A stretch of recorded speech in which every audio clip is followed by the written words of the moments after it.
That's what I want to do. That's a really good one. All right. So a lot of times people will come to me, and I'm sure to you as well, and it's like, I'm looking for motivation. And you cannot give anybody motivation. So I want to clarify the difference between inspiration and motivation, because they're two totally different things.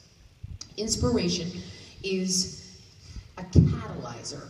It's a jump start that comes from outside of you. So you might see a story on the news, watch an episode of A Person on The Biggest Loser, read a book, hear a song, somebody who you identify with that has made a change in their life that you want to make. And you go, oh my God, I identify with that person.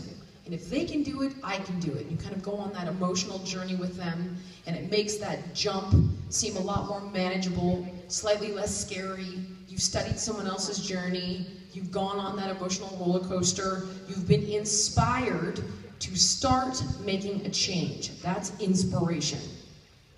Motivation is what keeps that body in motion, quite literally, right? It's the inertia. It's how do you stay motivated?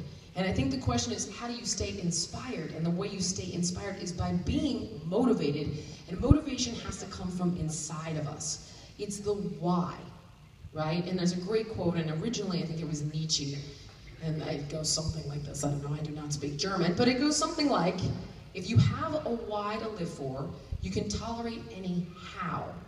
And the how is the work and the sacrifice associated with the goal.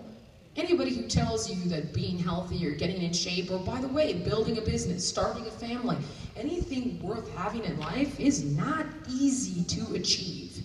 There is work and there is sacrifice. But if you have the why, it makes the work and the sacrifice manageable.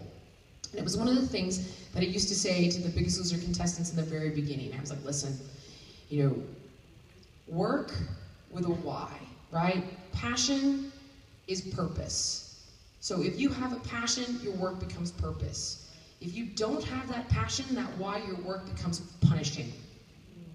And so you really have to look at what it is that you want from your life. And you cannot speak in these sweeping generalizations of, I want health and money and love. What does that even mean? Do you even know?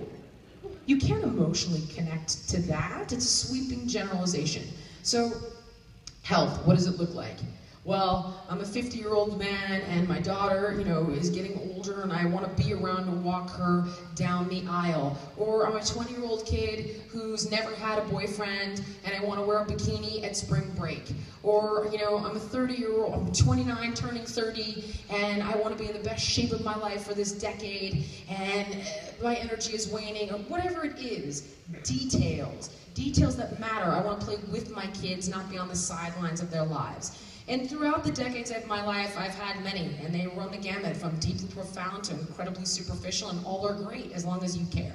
And it's gone from, look, I want to feel more comfortable in the bedroom. It's a big one.